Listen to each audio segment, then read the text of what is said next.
Alright guys, so in social studies last week we studied about 5 different Native American tribes that influenced Texas in a big way. You should have these notes. I've attached them here if you need to pause for some reason you didn't get them, and you can take them in your journal. But we had a Caddo tribe, we had the Karankawas, let's see who else. We did the Humanos, we did the Comanche tribe, and then we also did the Apache tribe. Now, what you're going to do, this is going to be for the rest of the week. This is a project that is due on Friday. This is due on Friday.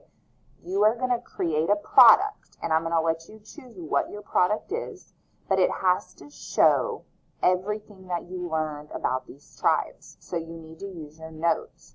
You need to include what kind of food they ate, what region of Texas they were from, okay, what their houses were like, maybe some of their special behaviors and something in that other column. Okay, we took notes about the same thing for each tribe.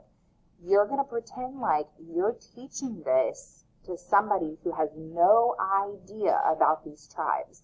And you're going to make something that shows about them. So I'm going to let you choose what you want your product to be. I have some ideas for you. You do not have to use these. You can come up with something on your own as long as it has something about their food, region, house, behavior, and then something else you thought was cool. Okay? And I'm going to be looking for all of that. And you have to do it for all 5 tribes. So here are some choices that I thought might be fun, maybe a little bit different. Okay, a diary entry. You could pretend like you were an explorer and you were exploring Texas, and you're going to write diary entries about all the 5 tribes that you came across as you were exploring Texas back then. Okay, but it needs to be from your point of view and describing what you saw. Okay, another one is maybe you want to write a fairy tale, a short fairy tale about each one of your tribes.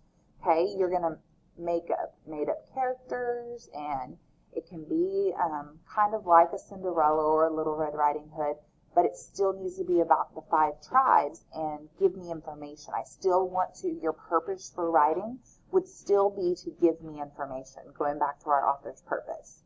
Now, you could do 5 different posters, one for each tribe, but you have to make sure information is included. And on a poster, remember, you have pictures.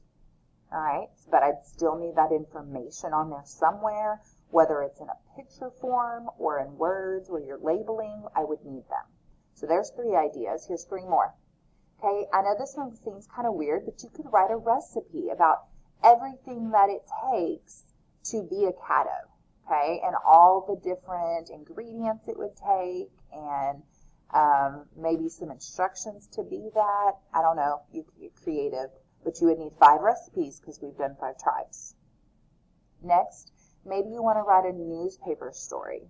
And that would be okay. Maybe you're a reporter and you're writing an article for a newspaper about the 5 tribes, telling me about what they did and what their houses look like and what kind of food they ate. But it would have to be very factual and informational. And the last one is just coming up with, it's kind of like a fairy tale, but it's just a picture book for kids, teaching them about the tribes. So again, lots of information. That's your purpose for making these. Okay, your author's purpose is making it informational. Include all of that information for me. Not due until Friday. Now, when you go to turn this in, you're going to send it to my Google Drive, okay? I want you to send it there when you're done. You could take pictures. You could make it in the Google Slides. Just be creative. Just turn it into Google Drive when you are finished.